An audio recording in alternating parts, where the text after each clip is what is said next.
For inside you don't need that. 有双脚就可以，谢谢。还是。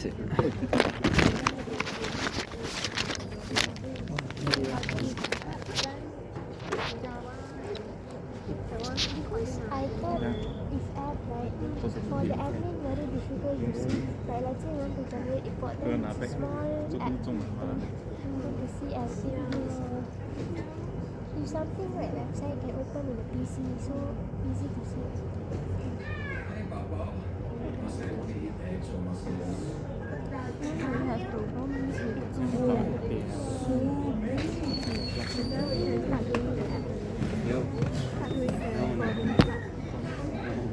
Proposal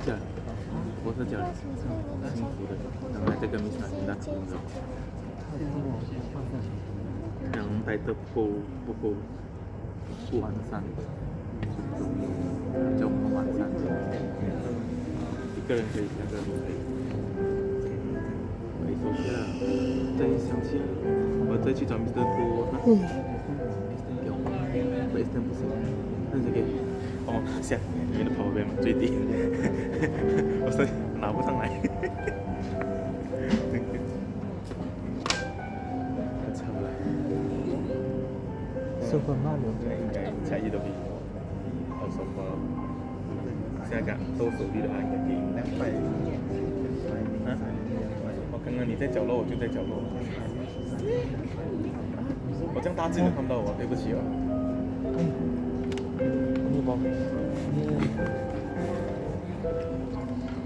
要切一下我是一个电脑。Selena, because hot. Same place. You how many holes? 你的也是耶。No. You four. I remember she fought here. She fought here. 3 person come from me, you know. For me, 5. 5 all around me. I feel like I'm in ICU, you know, admitted. Samyuta, you never go donation. Oh, you donate already. Already donate, already go through the pain. Oh, they penetrate your vein. Oh my god. How come 5 person? 5%. There's a doctor, right? But I'm the only one with Sam. 5%. Sam. Maybe the vaccine is racist. Malay. You want to give for money? You want Muslim only? Tidak halal. It's like I've never admitted in the hospital, you know. So this is the first time I'm seeing like all the one. Me too. Got that last time. Yeah, for this, the thing, the rod, they put inside. You watch ah? Yeah. Oh. And then you know what the nurse did? 2 of them pull the thing a bit. They pull and then they. Again. Okay, sign I can feel my skin come out, you know. Done signing. I felt like my whole hand 他说还给我，他来 comment 不到 Start 我。 earlier, we end earlier. I felt at one point because it's not too much, you know, because the blood not coming. I thought my hand gonna blast The like rock. the blood going to. 你在排个自拍声音。我今天回家就很烦，真的回家就有事情要做了。周末你要去安慰他。 Okay. 身体要加一啊。 I know this one position. Hello. Okay, today we are going to go through Baroque era or Baroque period, which is around 1600s to 1750. Now, so the Baroque period is also in the particular timeline called the Age of Absolutism. The reason why they call it Age of Absolutism is because the monarchies has absolute power at this particular time. Basically, the kings and queens. Okay, if you remember before 1600s, most of the music that we discuss are church music, sacred music, because at those times monarchies don't really have absolute power. Instead, the church have more power over them. So if you go and study a little bit of the development of history, religion actually have more power than the governing body before 1600s. But then after that, they sort of push over the church and the monarchies gain power. So here are some of the very important points. Like I mentioned just now, so the kings and the queens have more power. That also equals to having more wealth. And so these kings and queens started to hire musicians in the courts. So we call them the court musician. Court musician refers to musician who works specifically for these rich people or kings and queens. And so musician has more stable jobs and also have the freedom to create more different types of music. Now, one of the very popular genre in Baroque period is opera. If you don't know what is opera, it is basically a stage performance that consists of drama, story, and music. Later we'll talk a little bit about different operas. So to give you an idea how popular operas are, just Venice alone, you have about 6 opera companies. 6 opera companies. So to give you a comparison to today's context, can you guess how many opera companies we have in Malaysia? We actually have, yes, 1. Yes, you're correct. Good. Yeah, we only have 1. To give you another context, can you guess how many opera companies the UK have? United Kingdom. Okay, say 6. 10. Okay, you're very optimistic. Any guess from there? How many opera companies we have in United Kingdom? Guess. Oh, you can search also. Okay, then you search, tell me how many. You'll be very surprised.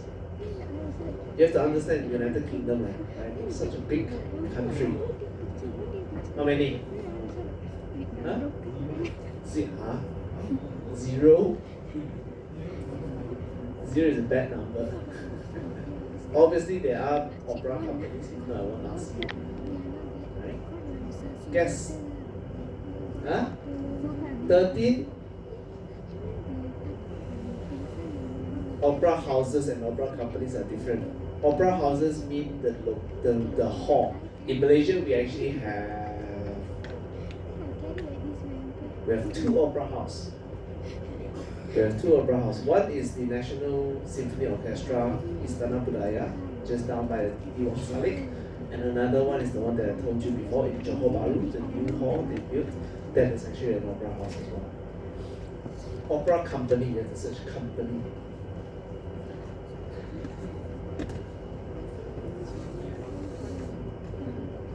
Ten. You found 10, is it? The Google said 10, is it? Yeah. So, but the big opera companies in UK, there's only about 4, the big ones. Alright? So the big ones normally refers to, let's say, the National Opera House, or the National Welsh Opera, or the National Scottish Opera House. So these are the big ones. That means the whole company itself have the ability to actually run the whole opera project by seasons. In Malaysia, our opera opera company only runs about 1 or 2 projects per year because a lot of money involved. To run an opera house or an opera company, there's a huge fund involved because the cost to run an opera production will easily exceed hundreds of thousands ringgit. Just one production in Malaysia. It's very, very expensive. So, to give you a context how much they love opera in Baroque period and actually late Renaissance as well. In 1680 to 1700s, there's 6 opera company in Venice. Have anyone been to Venice? Do you all know where is Venice? The water city, yes, the one with gondola, 水上之都. Everyone knows that, right? Yeah. Do you know how big is Venice? smaller than Penang. Yeah, Venice is actually very small, smaller than Penang. So, such a small city, there's 6 opera companies at the time. Of course, nowadays no more. They all died because no income. Truth, right? Okay, so then these are some of the characteristics of Baroque music. Now you will, later will listen to quite a lot of Baroque music, and you will probably find a few things in common throughout this music. First, they are very, very repetitive. That means they keep repeating the same thing again and again. So you might find it boring. Okay. Secondly, the elements of the music will kind of retain throughout, so you won't hear a lot of changes in the song. For example, if let's say the music starts with a very happy mood, then that will be the whole mood of the song. You won't have very happy and then suddenly sad and then very happy. You don't have contrast that much. Okay, but it doesn't mean the music is simple. Baroque music are actually very complicated because they use a lot of embellishment. So there's a lot of decorative notes in the melody. Later I'll explain a bit more what it means. Now, so today we'll learn a lot of Baroque music forms as well. However, the basic ternary and binary forms were also used. Another thing you try and keep in your mind is that from Baroque period onwards, a lot of the music will use the term movement. Movement is very simple. It basically means kind of like chapter in the song. So for example, let's say, I believe everyone here watched Harry Potter. Have you all watched Harry Potter? Not the book, the movie. I'm pretty sure no one reads the book in your age. Joking. Everyone's so sleepy, right? So let's say Harry Potter, how many books are there? 才50年。 Books what? Yeah. Books. The other is movie. Books for 8 books. What's the number?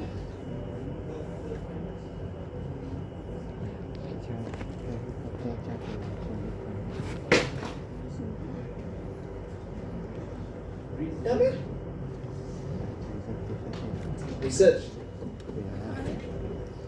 How many Harry Potter books? Because I don't have the last 2 books. 7. Only the movie split the last book into 2 chapters, two movies.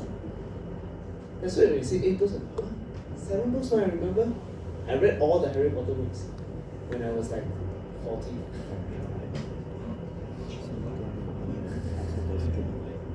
Maybe in the translation version, yes. Maybe, I don't know. I mean, the original is 7 books. Anyway, not important. Okay. I don't know. I only read the English version. Anyway, so the reason why I talk about Harry Potter. So for example, Harry Potter has 7 books or 8 movies. Let's just settle with that. Now, every single Harry Potter book has a subtitle. So the big title is Harry Potter. Then the subtitle, Prisoner of Azkaban, or Goblet of Fire, or Half-Blood Prince, things like that, right? So in a song, at those times, composers tend to write very long songs, very big songs. So they will split the music into multiple different movements. Each movement has its own melody, has its own theme, has its own character. So for example, a concerto will have 3 movements. The first movement is a very fast paced music. Second movement will be a slow melodical music. Third movement sometimes will be more humorous or more relaxed style melody. So these are what movements meant. Okay, but of course in music we don't give every single movement a very cool name like Half-Blood Prince. Just call it first movement, second movement, third movement. Right. Now, in Baroque period, there are 2 main keyboard instruments that they use. Not piano. If you remember, I told you before, piano was invented in late 18th century. So before that, they used these 2 types of keyboard instrument: clavichord and harpsichord. This is a clavichord.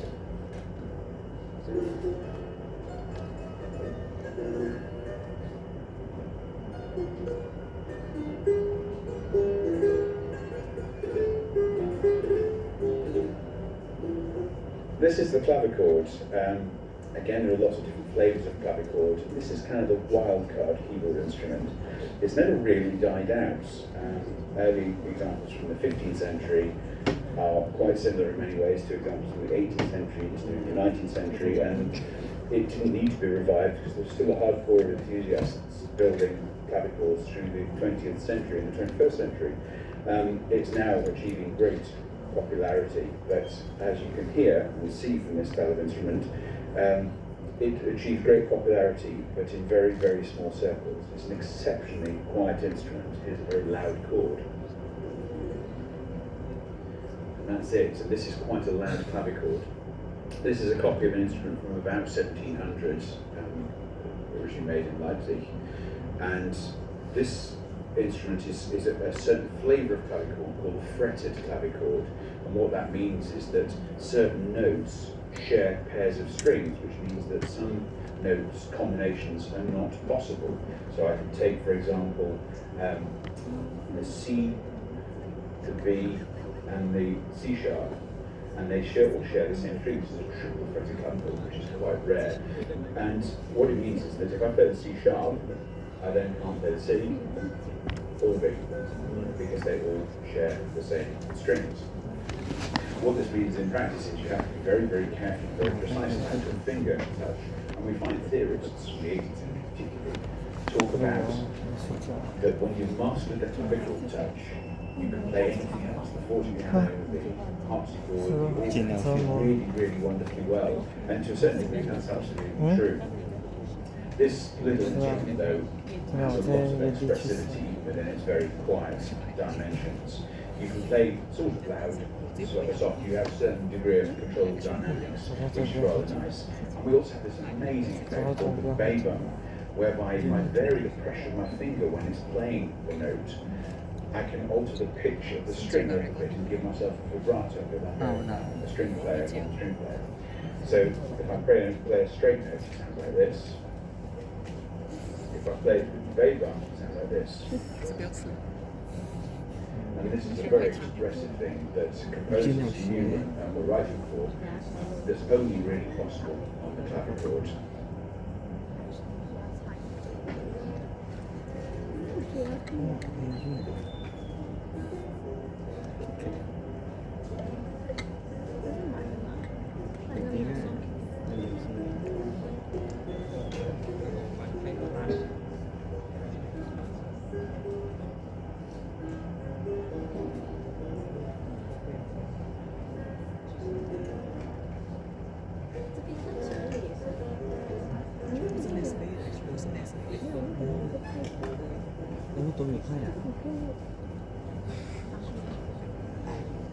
Okay, so you realize the instrument is very, very soft.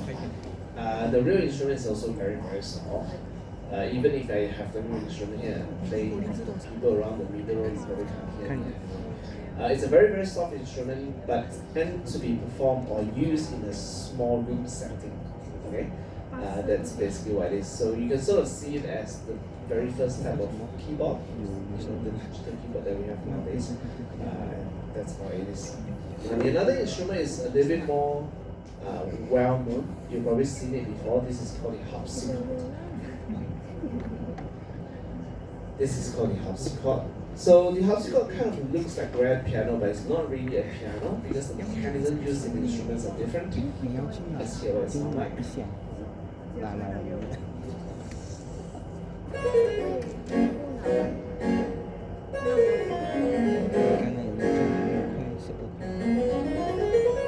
So this is a harpsichord. This is the big brother of the harpsichord family. It's got the, for want of a better word, grand piano shape. This has a very elegant double curve on it, because this is a copy of a German instrument from 1710. So I've got 3 rows of jacks here. We've got 2 that are plucking parallel strings, and then we have these which pluck the much shorter strings, the 4-foot strings there.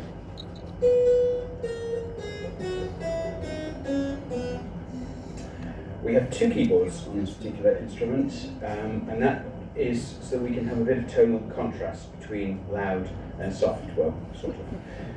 not very loud and a little bit softer, but it does give you a much different effect between things. So we can have a nice, good, crunchy chord down here, and a softer on the upper manual, which just uses less of the quills plucking the string, just one set of strings as opposed to two down on the bottom.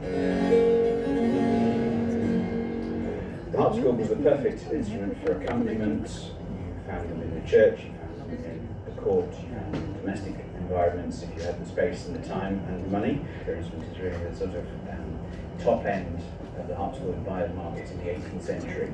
German instruments are different from French instruments, Flemish instruments, and English instruments. They all have different flavours of types of sound because each national identity wanted a certain characteristic, and these German instruments are characterised by a very singing tone.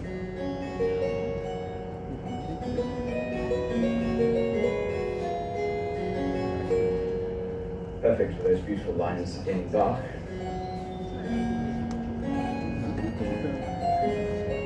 Etc. But they also have quite an Italian characteristic, which is a rather sort of percussive lower end to the sound. They also have great clarity. French instruments tend to be very rich, refined and noble. Flemish instruments, which were the ones that were regarded by most of Europe as the perfect all-round harpsichords, tend to have a nice mixture of all of these. But I've always been attracted to German harpsichords, which is why I've got two of them.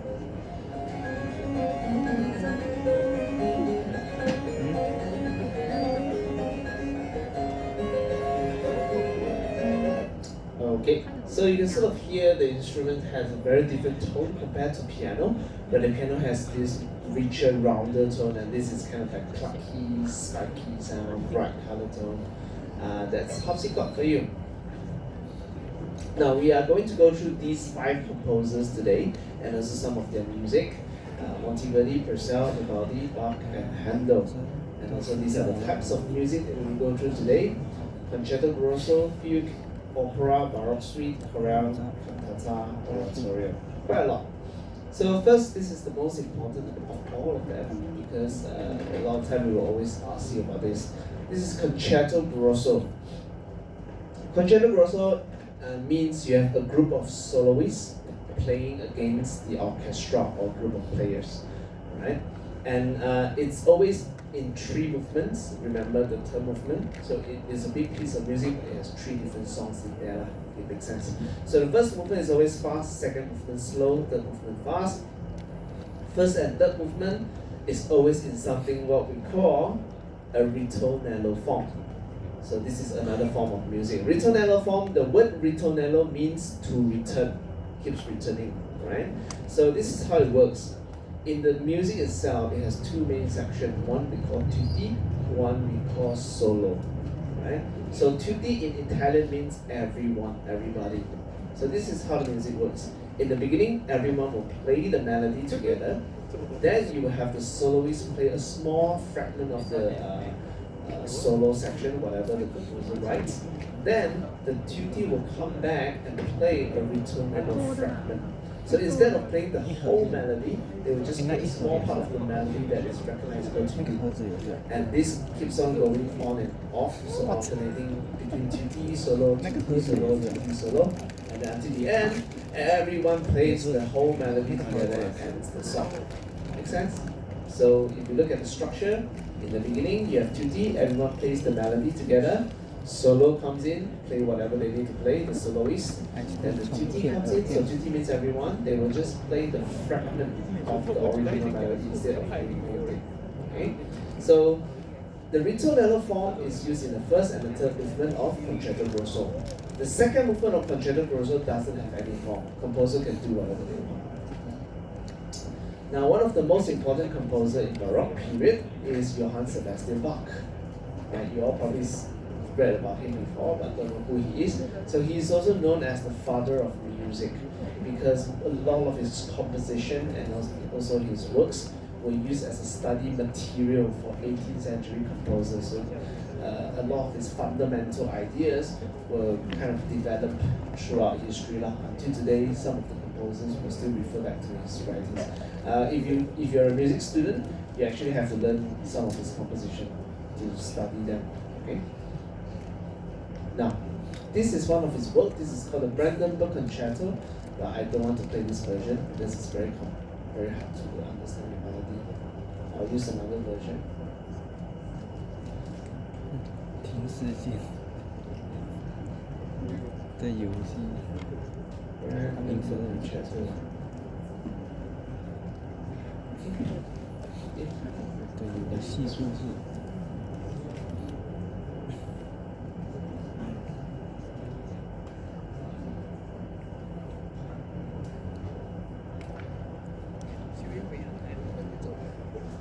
Is it this one?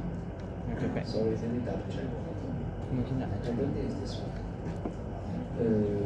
Tak kira. Because a lot of these artists. Similar Gold A Plus for fast learners with 5G thinking speed and higher IQ.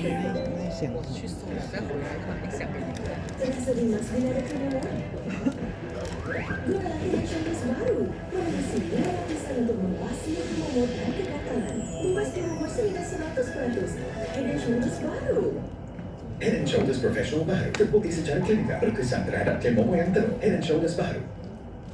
Okay, now I am going to give you all a task, especially those who are deep.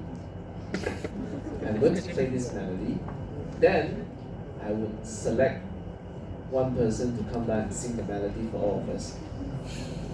Okay? Or maybe one guy and one girl. Let's be fair. Equality, right? I just watched Barbie yesterday. Listen very carefully.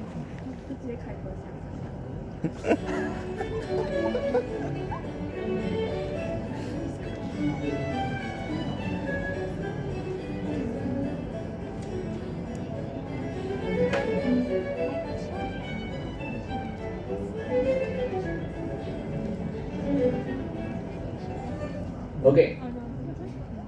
Do you want to listen to it again before I ask someone to sing? Yeah. I don't know your name, so I'm just gonna look into the name list and call some person. Okay? Let's listen to this again. Remember the melody.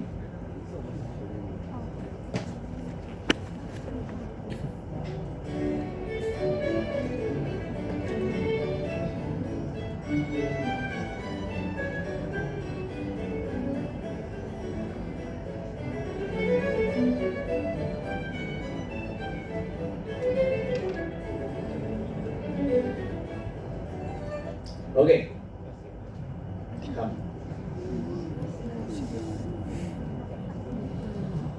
Okay. Today is Friday. Let's start with someone's name with F. No, so many F.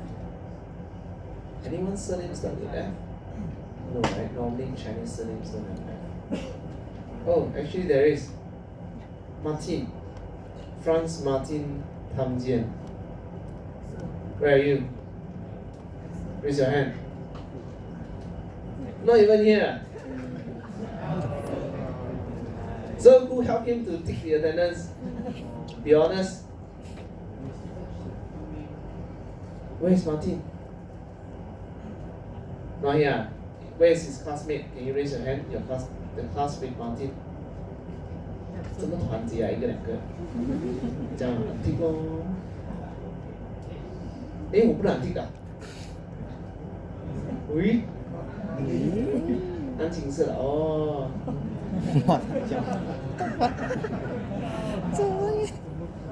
诶，没有动的。啊，不是的。reason submit and save。还有 reason 的。Not here。补信。save。OK。马丁没有在啊 ，confirm 啊。OK， 这样我们找另外一个。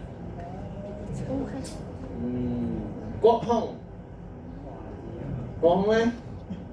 那我们去唱。也没有在。看，not here。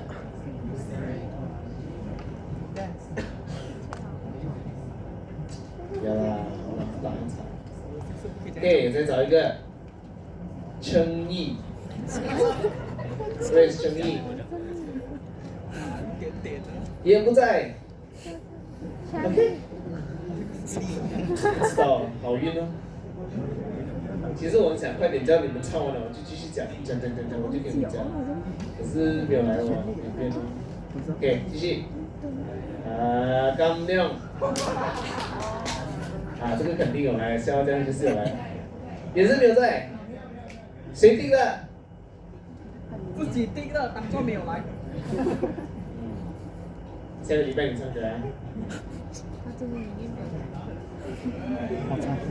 什么有来没有来？康亮，你就是康亮。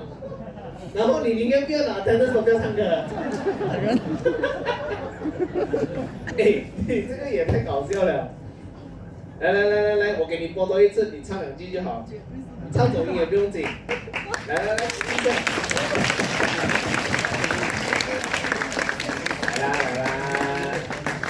我们全部都很累啊，今天我从早上8点就出门到现在。我听你唱一下我就开心了。来，娱乐一下大众。快点，来。叫你在那边唱，我不要给你麦，你在那边唱。跟死。OK， 我播多一次啊，对你啊。听清楚啊。听清楚啊，不要在那边笑。听。什么事呢？他电认真好像好了，他变水，因为他们感，他家庭这个，他这一条。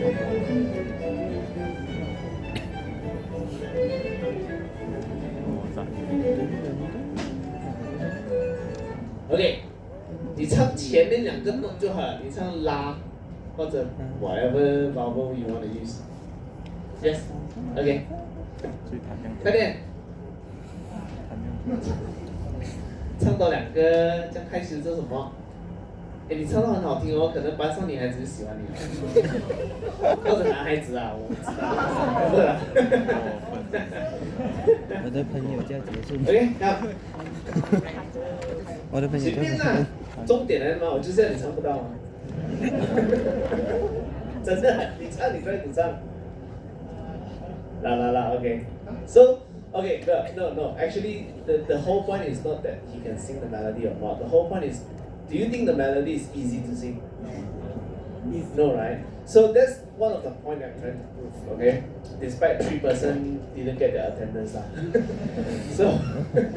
So, okay, so the thing is, in Baroque period, like I mentioned just now, most of the Baroque period melodies are very repetitive, okay?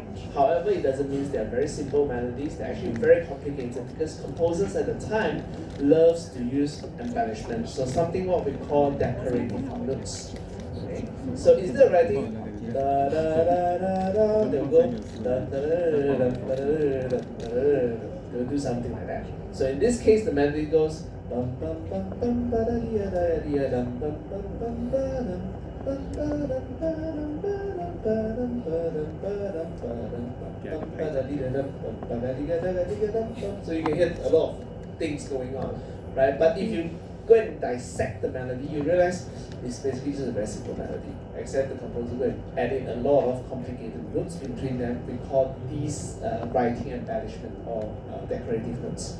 Okay, so that's why it sounds complicated in a way, but because it's so repetitive, so for you all, you probably find it very boring. That's the reason. Okay, but never mind now.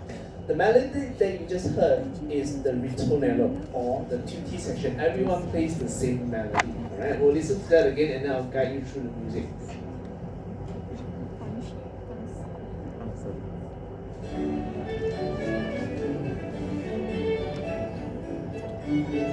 So, tutti, ritornello. This is the first section. Then later you have the solo section. There's only few musicians playing. Listen very carefully. Solo.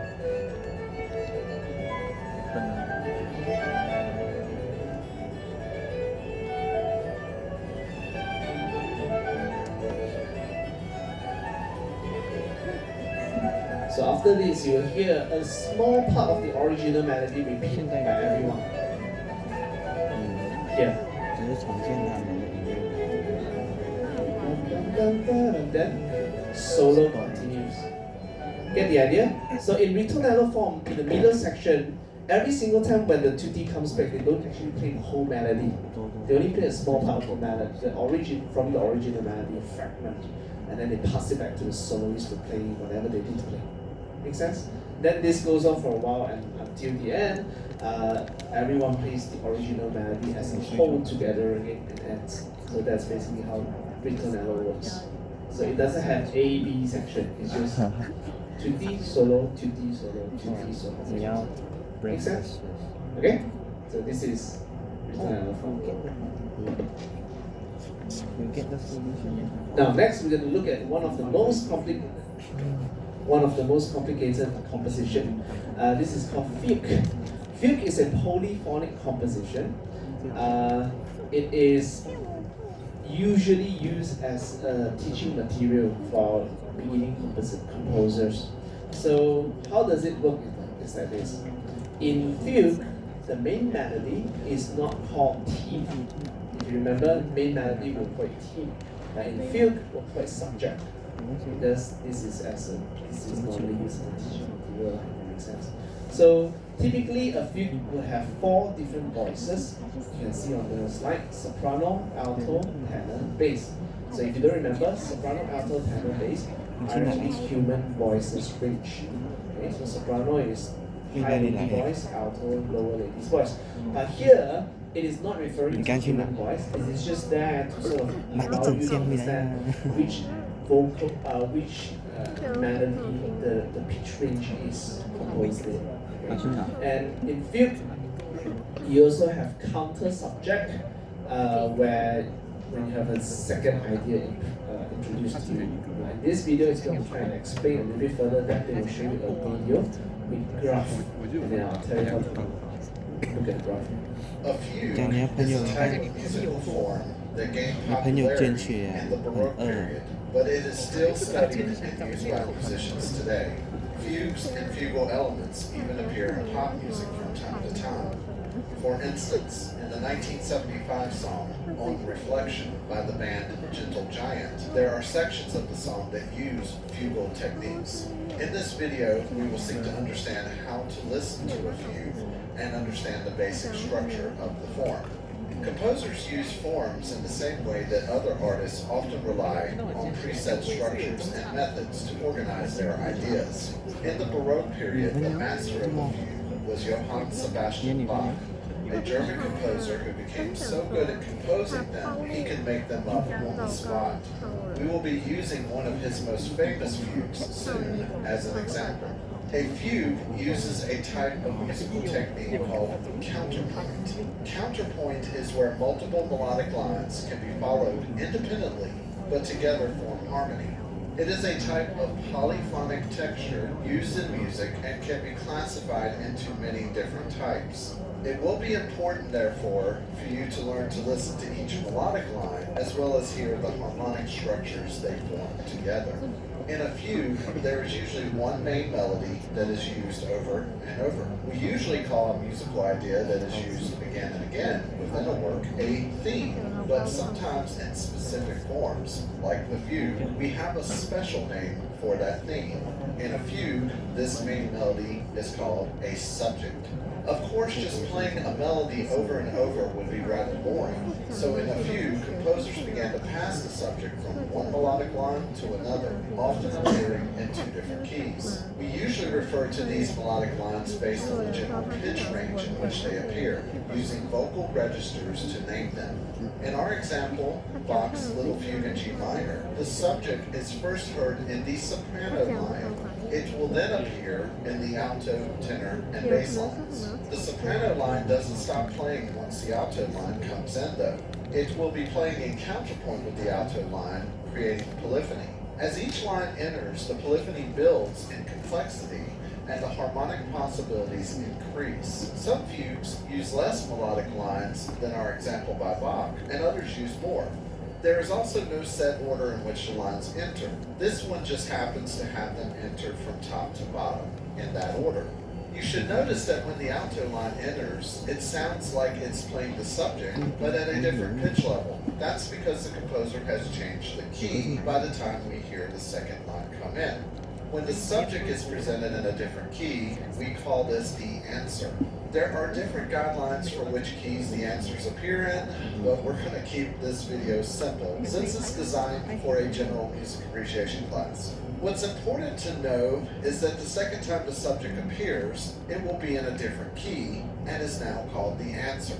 Composers use different keys like this to add variety and set up harmonic relationships between the sections. Next, we will hear the subject reappear in another melodic line, usually an octave higher or lower. We call it the subject again because it's now back in the original key. The last entrance by Bach is that of the bass line, played with the feet by the organist, which enters playing the answer to the tenor line subject. Once all the lines have entered, that ends the section we call the exposition. What follows next can vary from fugue to fugue, as there is little standardization after the exposition.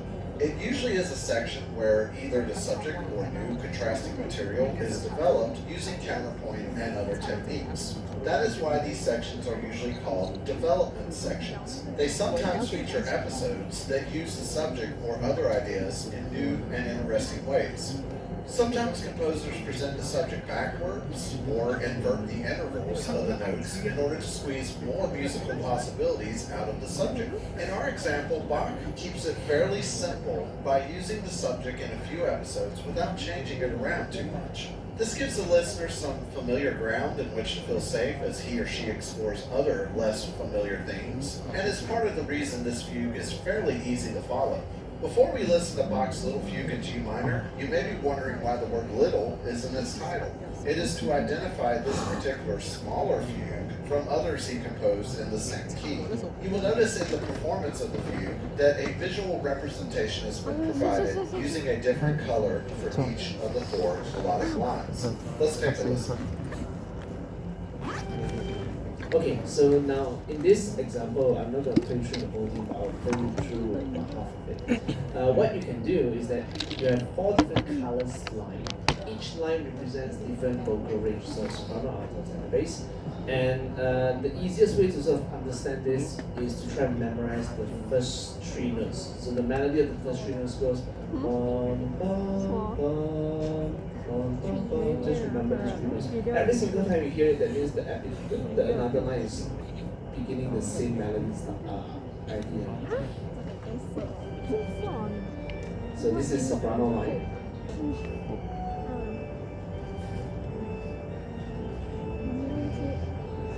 Now the green line is the alto. Listen very carefully. You hear that?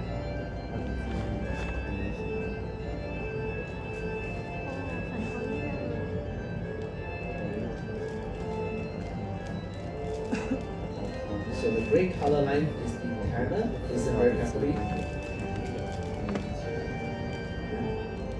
Not very clear.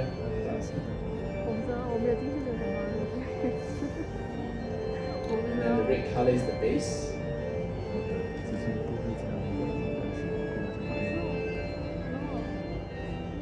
Right. So can you all hear the entrance? At least the first 3 notes. Right. Not too bad. The speakers is not great, but that's the concept. So of course, it goes more complicated than this. At least this is a starting point for you all to start hearing polyphonic composition entries because it's a very new thing to you all, right? So there you have it. This is fugue. A fugue. Next, we're going to look at opera. So like I mentioned, opera is a stage theatrical performance. It is a unique fusion of music, acting, poetry, dance, scenery, and costumes. So can you tell me if any type of art, work, or entertainment nowadays that has all these? Anyone knows? Bollywood, not wrong, correct? But a more general term would be movies. If you think about it, movies is the modern version of opera. Really, yeah, Bollywood. Except you don't have You real watch people Bollywood performing every for day, you have the very modern version of it. So It's basically movies and think about it. Right? Now, one of the earliest composer for opera is Claudio Monteverdi. He's an Italian composer. He actually composed 12 operas, but there's only 3 of them survive. And one of the most famous one is the Orfeo, or the Orpheus. Okay? Anyone knows who is Orfeo? Orfeo? No? Don't know? Anyone knows anything about Greek mythology? Orpheus. Those who play games then know. Or watch a lot of Greek mythology stories. Right, so a lot of the traditional opera uses mythology stories of characters, like Greek mythologies or Norse mythology, things like that. So for those who don't know, in Greek mythology, you have Orfeo, you have Zeus, you have Hades, you have Hercules. You've probably heard of that, right? No, seriously. Okay, so for those who don't know, Orpheus is the god of music. You know? Okay, so this is the story of Orpheus. Now, Orpheus, if you study mythology or if you go and read about mythology stories, Orpheus has his own story. This is pretty much the same, but in the opera version of it, there's some changes. So this is how the story goes. I'm trying to remember his wife's name. Give me a second, because I got no time to revise my slides last night. Orpheus' wife.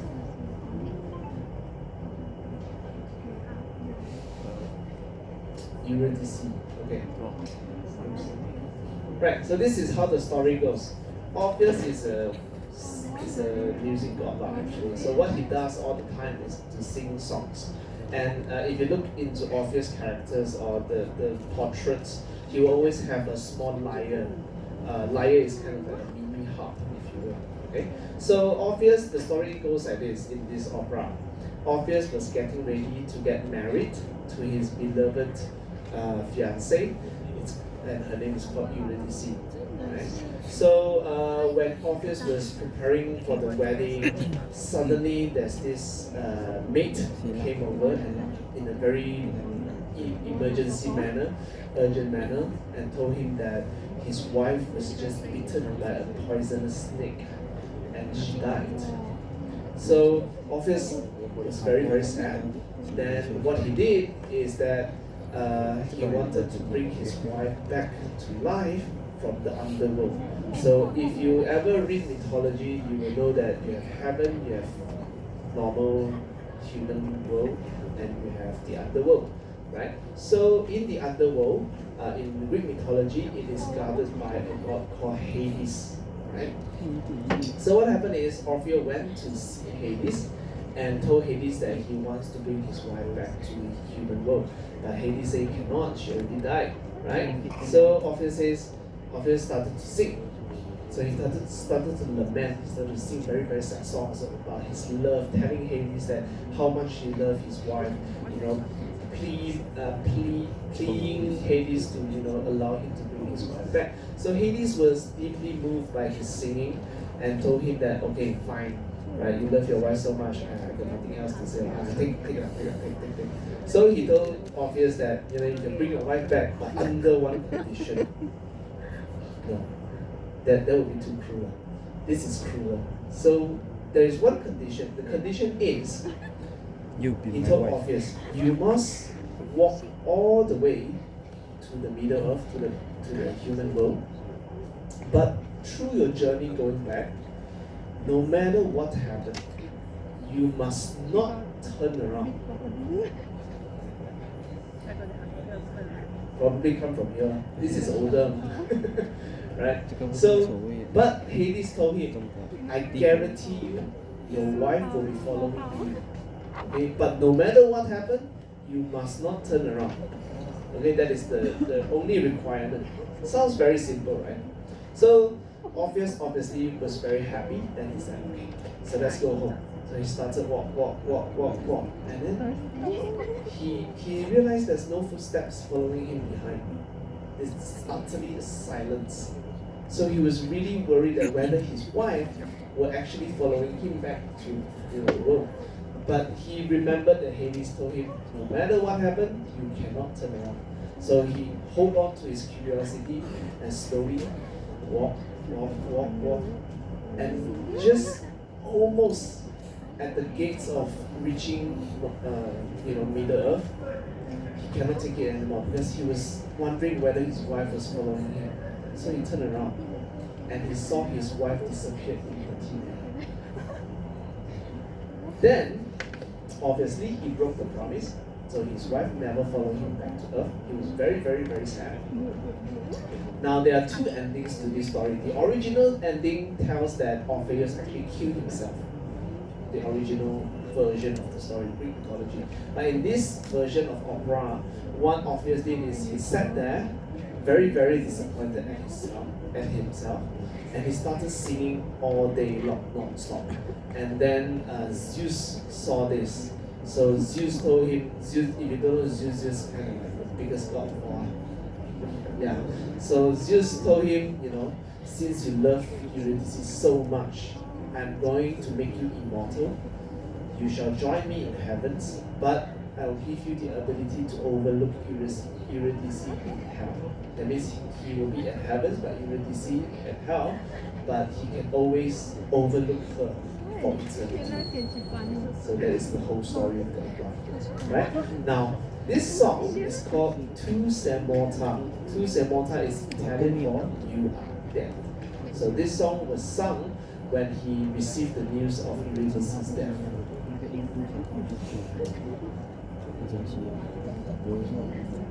So the small instrument that he holds is lyre, L-Y-R.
Okay, so that is Tu sei morta.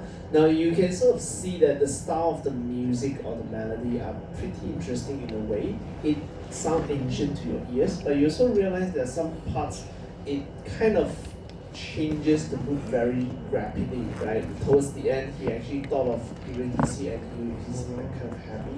But when he thought about her death, the melody almost switches the mood into a very sad, sorrowful character. This is achieved by Monteverdi's shifting between major and minor keys very quickly. In traditional matter, you cannot do that. But Monteverdi is one of the composers who did this almost freely to achieve the kind of dramatic moments. So this is Orfeo. If you're interested to watch the whole opera, this I think you can find it on YouTube, not so sure. Anyway, next we're going to look at another composer. This is Henry Purcell. So this is an English composer, but he is also well known for one of his opera called Dido in Venus.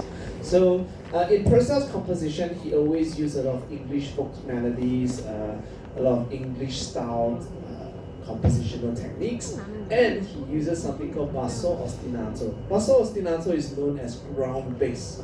The idea is to repeat a certain bass melody line repetitively, okay, kind of like a drone. Now, what happened? Right, I don't know what happened. Apparently cannot play. Do you all know this song? Yes? Who don't know this song? Okay, so I think you all know this song. Not this one. The Week05 is called like this. So in this song, actually there's a technique that you apply which is ground bass. Listen very carefully. Hear that? You will hear this throughout the whole song. This is ground bass.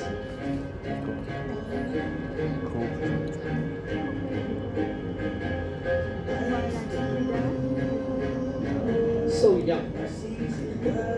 Now he's an uncle already.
Okay, so I think everyone knows this song. Do you know what the song means? Well, you all love the song, right? Because whoa, the song actually tells a story of a king, a Persian king. Anyway, so you can hear bum bum bum bum bum bum bum bum bum. That is actually ground bass, a repetitive bass line. Okay, so if you remember the idea, okay, try and listen up for this.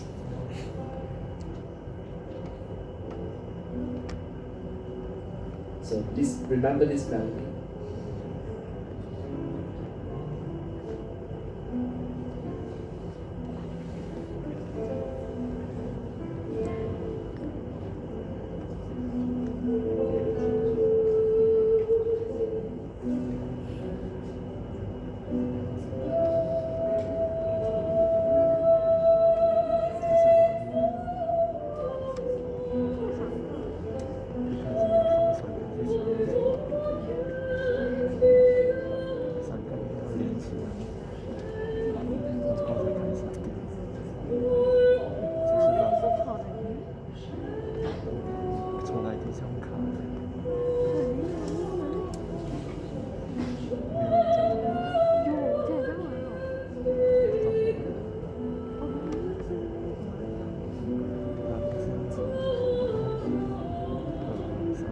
Okay, so if you remember the melody that the lute play, you hear that it goes drum dum dum dum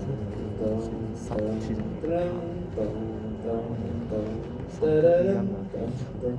It keeps repeating that again and again and again. So that is actually a ground bass as well. So this technique started with Henry Purcell, right? So now Henry Purcell is well known for one opera, which is called Dido and Aeneas. So Dido and Aeneas is a very famous story as well. Can't remember what kind of queen she is. So Dido is the lady. Anyway, there's two characters. One is Dido, one is Aeneas. Dido is a queen of Carthage. So she's the queen of Carthage, which is a very old city, a little bit southern southeast of France. And Aeneas is actually the prince, a prince from a city. Do you all know this story called Troy? Have you heard of the story? Troy. The Romans and then the whatever, and then the soldiers, they try and attack the city, then they build a huge wooden horse and they hide inside the wooden horse. Troy, the survivor of Troy is Aeneas. Make sense so far? Okay, so that's how the story is. So it's very historical. Anyway, so the story is very simple. Okay, so Aeneas met Dido, and these two people fell in love immediately. And so they are very beautiful and very handsome. You know, they had a very lovely life. One is a prince, one is a queen. So because Aeneas fell in love with Dido, Aeneas gave up on building Troy because he lost the war, and then he was fleeing, so he met Dido. But because of Dido, he decided that, you know, I love you so much, you're the queen, you know, I'm going to just stay with you. I don't mind not being king.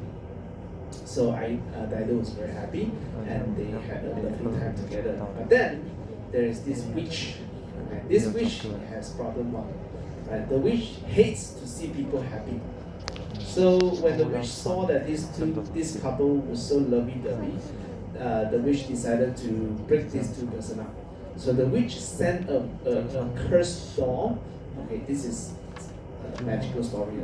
So a doll, and then the doll transformed into a person. So that doll went and told Aeneas and told him that the witch foresee that Aeneas would actually become a king in the future. And so the doll convinced Aeneas to go and sail to find a new land to build his empire. So Aeneas was deeply convinced by this. Then he went to find Dido and told her, you know, I was told that by a fortune teller that I'm going to be a king in the future. I'm going to go out and find my own kingdom. So I have to break it up with you. So he broke up with Dido. But Dido was so sad because, you know, she was so in love with this person. And so she said, okay, you go, I give up, you go. Right? Then Aeneas went on sailing. But during the sailing, slowly he realized that actually all of this were a trick by the witch. So one of the handmaiden from Dido told Aeneas that this is all the witch trick. There's no such fortune. It's fake. Then Aeneas realized that, oh no, then I was tricked to go on a stupid journey to find a stupid kingdom where I left my real lover back in Carthage. So he went back and found Dido and told her he's sorry, you know, sorry I broke your heart, whatever, you know, typical drama. Then Dido told him, you've broke my heart once, I shall not allow you to break it again. So Dido told him off, saying they were never going to be together.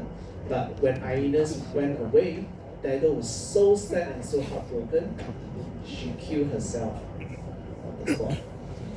So before she killed herself, she sings a song. That song is called Dido's Lament. Sorry, I have to go search Google because the video doesn't work. Which is this song.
before I keep playing and you all fall asleep.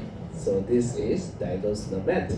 The most iconic part of this whole song is Remember Me, Remember Me. So please remember this song. It is part of your audio listening test. Huh? The fuck?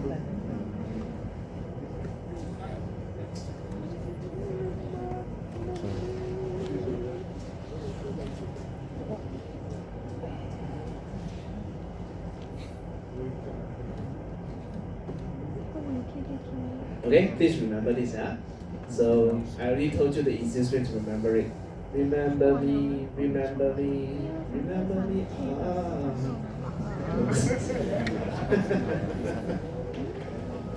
Trust me, this song has been forever. The very first song that I have to remember when I was a music degree student. This song. Yeah, that's why I always remember it, because remember me, remember. But yeah, this is Dido's Lament. Okay? Now we move on. This person, Antonio Vivaldi. Hello,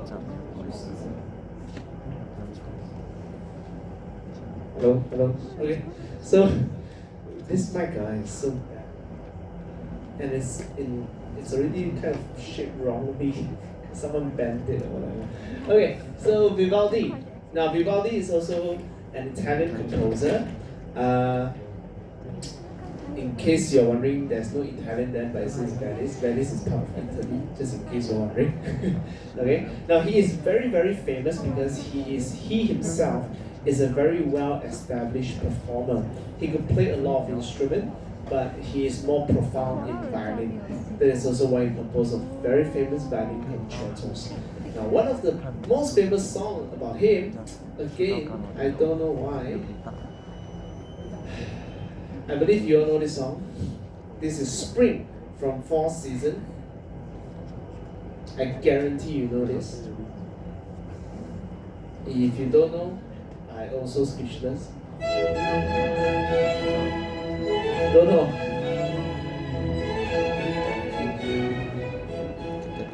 I believe you heard it somewhere in the hotel lobby, right? Right, you probably heard this in hotel lobbies or, before a wedding march or something like that, right? So this is Vivaldi's Four Seasons Spring. There's actually spring, summer, autumn, and winter. There's 4 different concertos. The most famous one is this one, Spring. Okay. In the tutorial, I'll kind of play other music from him as well because he actually composed a lot of very fantastic work. Nowadays, more and more classical musicians are exploring Vivaldi's composition because they realize, oh, this is such a nice music. But yeah. Anyway, we move on. Next, we're going to look at Baroque Suite. Now, Suite is a very interesting composition. It is typically 5 movements, and each of the movements are inspired by traditional European dance. Now here we have 5 different movements: Aleman, Koran, Gavotte, Saraban, and Jig. These are all typical Baroque dances. You can see the Aleman comes from Germany, Koran and Gavotte comes from France, Saraban comes from Spain, Jig comes from England and Ireland. Right. So now the tricky thing is to sort of remember from this type of music is that it is not meant for you to dance with, because normally when we talk about dance music, the purpose of dance music is to allow people to dance. But the Baroque Suite, although it's influenced by traditional dance music, it is not meant for you to dance with it. It is meant for you to just sit there and enjoy. Now, why do they do that? Is because when the music is not meant for dancing, then the composer can play around with the speed, play around with the idea of the music, the structure of the music. Because if it's dance music, I cannot do something too crazy, then people cannot dance with it, right? So that's the whole idea. Here is a Baroque Suite by Bach. Again, this is Gavotte.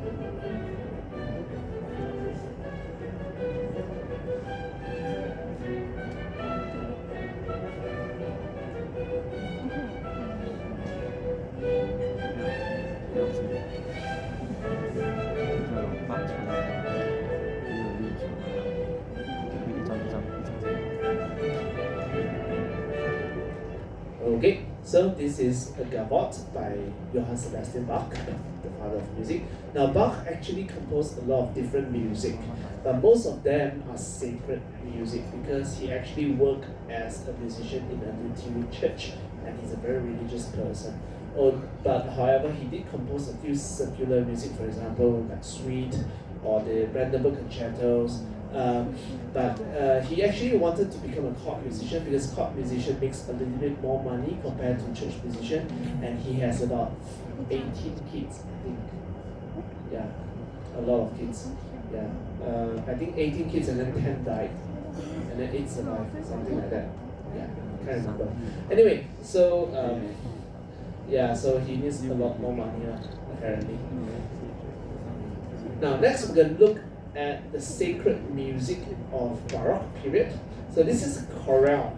Chorale is sometimes also known as a hymn tune. It is sung to a German religious text. It's mostly a very simple melody, very easy to sing, and typically each syllable of the lyrics will be assigned to one pitch.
Okay, so you can sort of hear the type of choir music in this particular version of chorale compared to Renaissance period music. This is way much more modern in a way. A lot of the modern choir music that you hear kind of writes in this manner as well. So this is chorale. The title, Jesu meine Freude, it means Jesus my joy. Okay. Next, we look at cantata. Cantata means a piece that was sung. Okay, in cantata, normally it's a pretty long piece of music. It's about 45 minutes, maybe half an hour, and it comes in different movements. But these movements can come in different formats as well. That's the tricky thing. So it can come in choruses, recitatives, arias, and duets. Okay, so I'm gonna play a little bit. Now in Baroque period sacred music, they started using a lot of instruments. So you don't be surprised if you see orchestra here.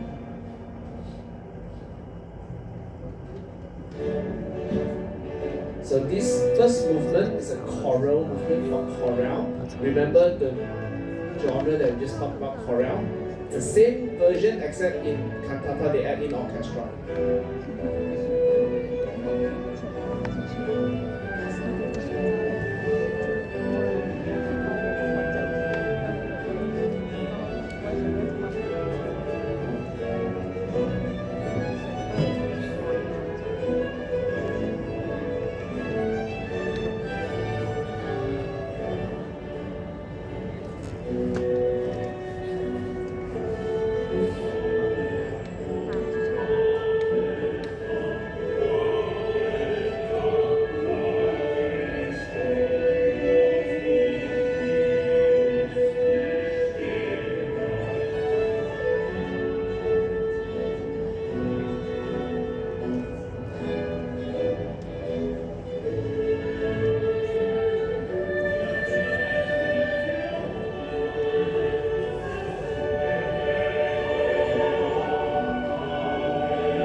Okay, now I'm going to skip a little bit to the next movement, which is duet after recitative. So duet means you have two singers.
Okay, so there you have it. This is cantata.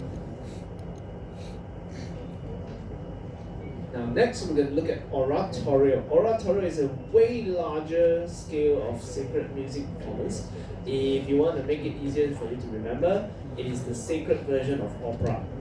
Okay, so in opera you have you have actors, you have singers, you have plots, you have dress designs or stage design.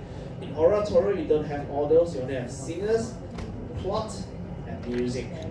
These three things.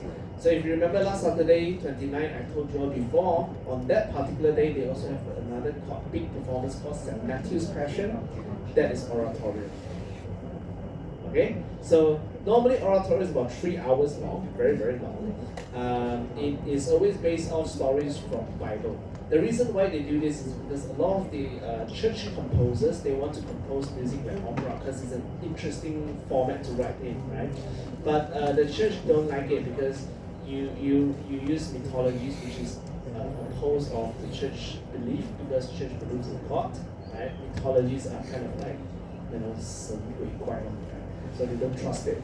And also another reason is because all these entertaining elements in the opera do not align well with the church image, so they don't like it. So what happened is this composer, they told them, okay, fine, we write something similar in length in style, but we only use stories from the Bible, and we don't have all these entertainment elements in there. Okay, so one of the very well-known composers who composed oratorio is Bach, obviously, and also Handel. Now, if you look at Handel's name, there's two versions of it, because originally he was born in Germany. So the A with the two dots is his original name. But he moved to London around his 30s, and in order to mingle with the local communities, he changed his name into the English version. Right? Now, Handel composed a lot of famous work because he became quite a good friend with King George I. So, before I play you this, let me just sort of introduce you to another of his very, very famous music. It's called the water music.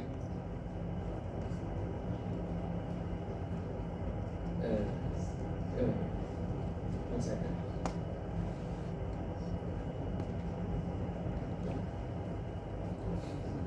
There. Okay, so to give you a context how famous Handel is at his time, if you go to London nowadays, there's Handel's original house is still in London. Obviously, it's changed into a museum. It's called Handel's house. And Handel achieved a very, very enormous success in his life in London. So he actually based on his life in London. And the place that he was buried in is Westminster Abbey. Do you know where is that? No? Anyone follows the royal family of England? No? No one follow up? No? Do you all know Queen Elizabeth II? Yes? Do you know she died? Yes? No. You all should read more news, seriously. Okay, so if you follow the royal family of England, then you will know that when they got married, or when Queen Elizabeth II died, and then who's the current king? Charlie, yeah.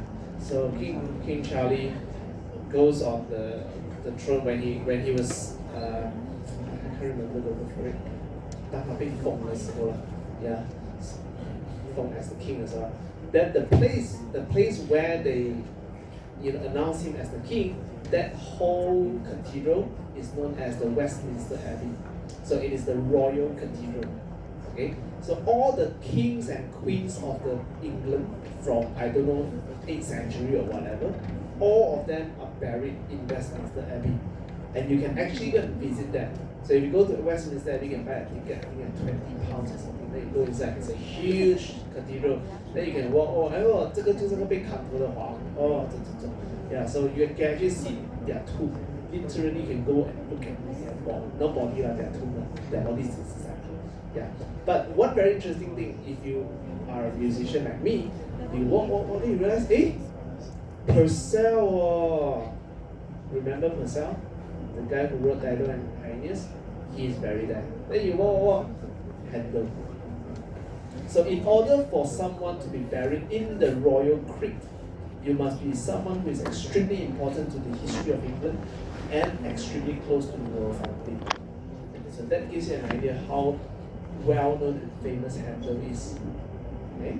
And so this music that Handel wrote is one of his most famous work, the water music. So the story for water music is like this. At the time, King George I was kind of envious of his eldest son because his eldest son just turned 18, a very young, charming prince just turned 18. All the girls in London is going to rule over him, right? Everywhere he walks by, the girls like, oh my God, look at the prince, so that, like that, right? So obviously, being a king, he's like, why everyone is focusing on my son? Not me, I'm the king, man. So he decided to throw a huge birthday party in London, right? And during that party, he invited Handel to compose an hour-long music as a celebratory work, and he hired a 32-man orchestra. So to give you a context, orchestras in Baroque period are very, very small because the cost of hiring an orchestra or maintaining an orchestra is extremely expensive.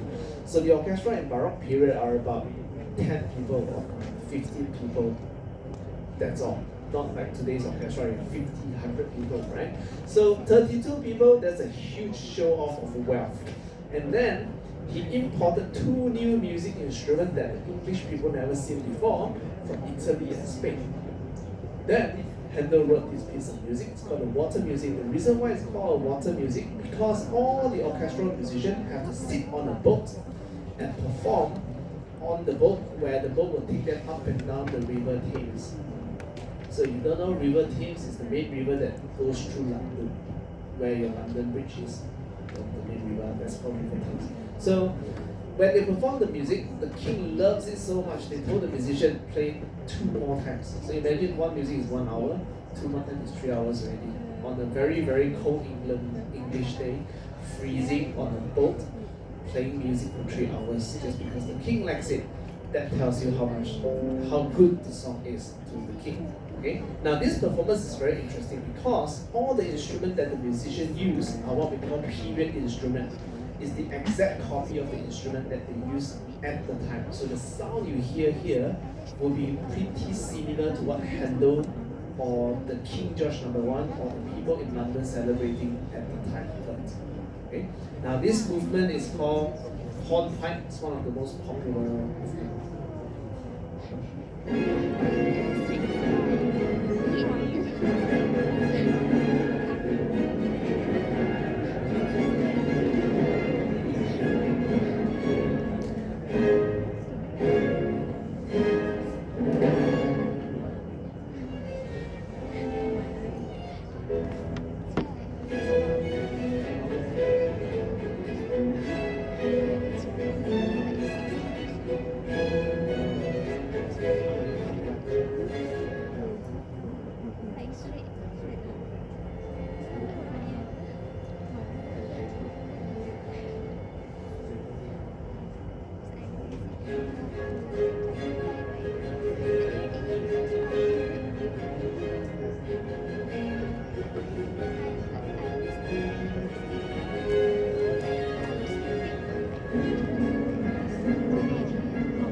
Now you also realize one very interesting thing in this performance, that all of the musicians are standing. If you look at modern orchestra, the musicians are sat down. So in Baroque period, the practice for orchestra performance, the musicians actually have to stand. So that's why they're standing. Okay? So this is the hornpipe movement from water music. If you watch a lot of English movies or English drama, like Pride and Prejudice, or I don't know what's the famous one in the Netflix one, you will hear this music used all the time because it's very, very popular, and it kind of represents England's culture as well. Now another very famous song, not famous song, famous oratorio that Handel composed is Messiah. Okay, so Christians in this class, what does Messiah mean? Messiah? Christians? Please go and ask your pastor or your father. I don't know what you call it nowadays. Messiah is messenger of God. Okay? So, in Messiah, there's a lot of song, obviously. One of the most famous one is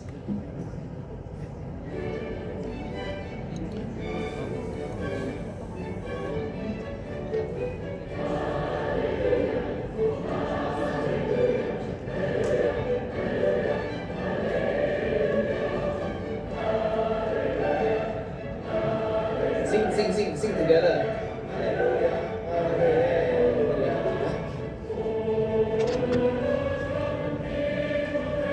Now the lyrics are actually in English. Okay?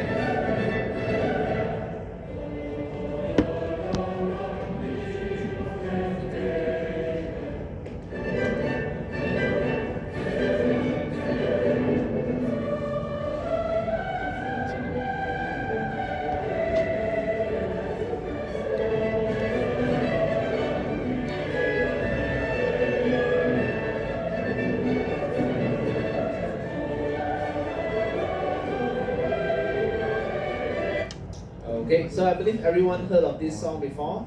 Very, very famous melody. You probably heard it in movies as well, but you don't know what it is. It comes from this oratorio called Messiah, Messenger of God by Handel. Okay, so that sums up today's lecture. Alright, so in Baroque period, there's a lot of different composers and different styles of music, but there's a few takeaways. Most of the music are very repetitive in a way. The melodies are very ornamental. If you try to recall all the songs that you heard, the musicians will always try to embellish the melody. Remember me, right? Remember me, those are melodies. Normal composers or not modern musicians today, they don't sing that, right? Because it's outdated already.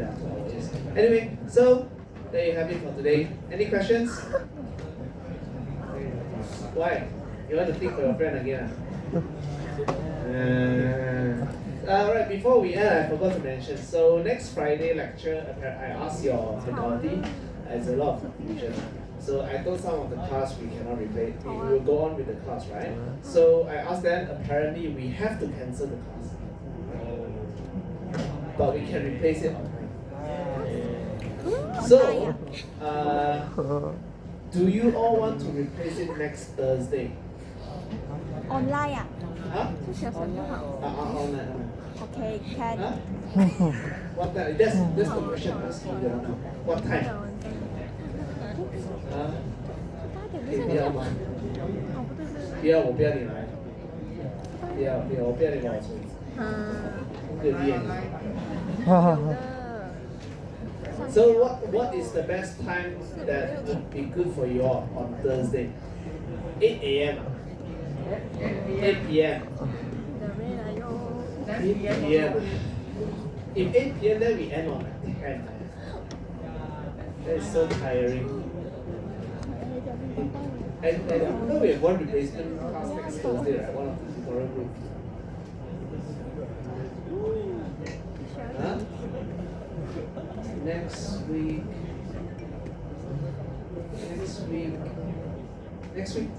is classical. I have recording. I just don't know whether it's a good enough recording. That's all. You don't have replacement? Oh, week 6. Yeah, week 6 next week got replacement left Thursday. After one. So don't forget, I don't know which group is this. So we 8 p.m. Sure. How many of you will actually be there in 8 p.m.?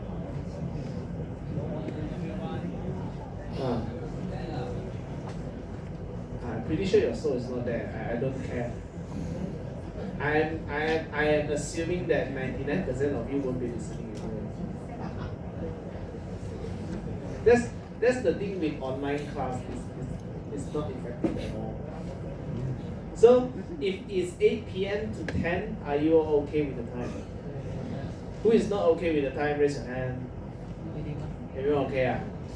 But it's a very important topic next week. I'm not kidding. Next topic is one of the biggest topics. So if you don't listen, make sure you watch the recording at least. Okay? I don't care when you watch it. Either you're cooking or shitting or whatever. I don't care. As long as you watch it. Because I'm not kidding. Classical period is the next week's topic. It is one of the most important topics. Almost like 20% of the class content. 晚上你真开心做梦啊！ Jesus also cannot save you. Okay, you sing hallelujah also no use already. So 8到10 okay, so we'll do it on Thursday 8 to 10. I'll replace it. I'll apply it next. Oh shit. A bit late already. 我跟你们用对，大概是11。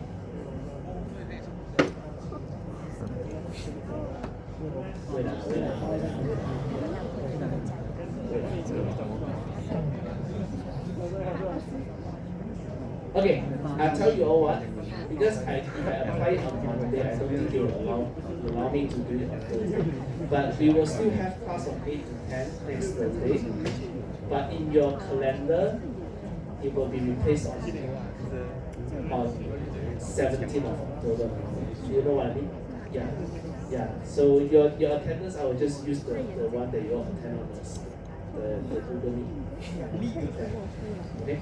So we will still have the class. Right? Okay?